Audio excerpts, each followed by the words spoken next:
chapter number 53, Avoiding the Associate Train Wreck. Every week, good and smart chiropractors tell me their associate train wreck stories. The following are 4 of the most common and costly mistakes and will show you what a strong associate program looks like done right. Associate mistake number 1, failure to follow a win-win associate recipe.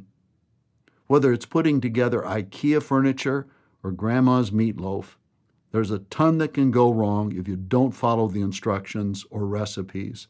Great artists of every kind are moved by inspiration, but they also follow proven paths to bring their creations into reality.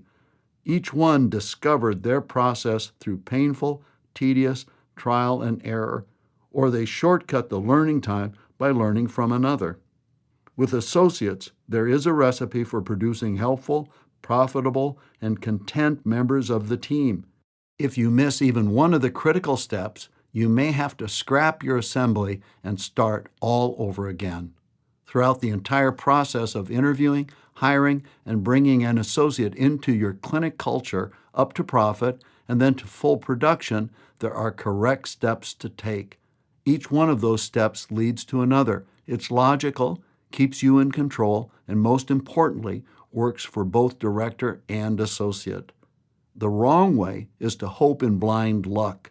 Throwing the latest candidate against the wall, hoping they stick, seldom, if ever, works and can be damaging to the practice and not worth the risk. Instead, get the best recipe you can. A great associate is worth the search. Done right. Dr. Brian Morris of Ohio did everything wrong the first time he hired an associate, and he ended up with more stress and less money. This time, he followed a successful recipe, selected the right person, shared goals, and trained them in his technique and procedures. Result?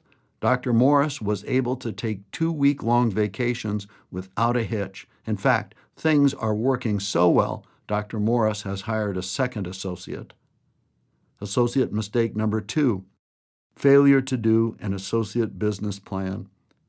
Most associateships end badly because the clinic owner did not think about the business implications of hiring an associate.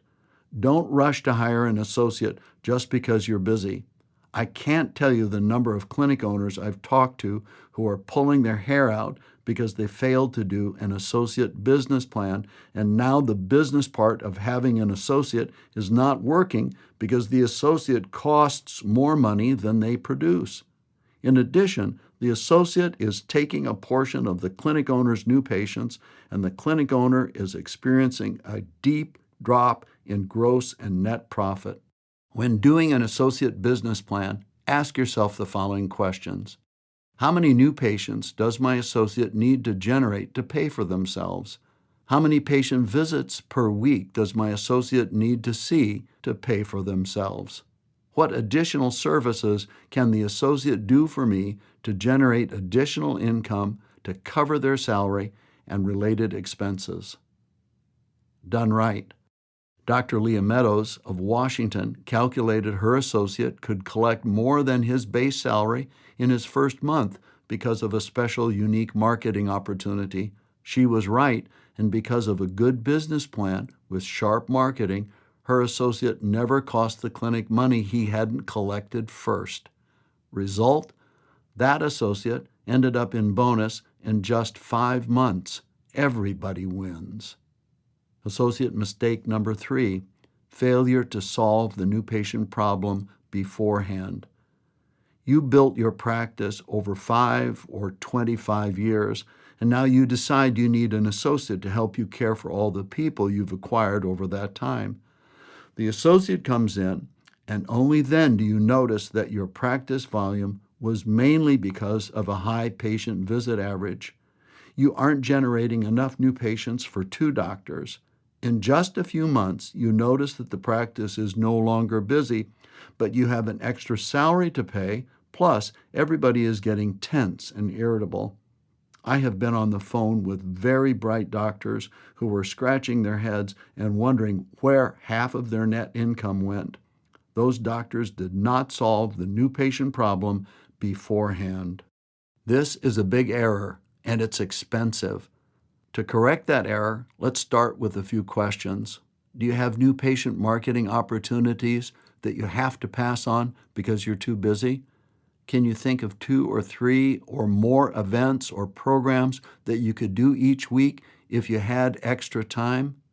If you can say an honest yes, you have a chance of solving the new patient problem beforehand. Why is this important?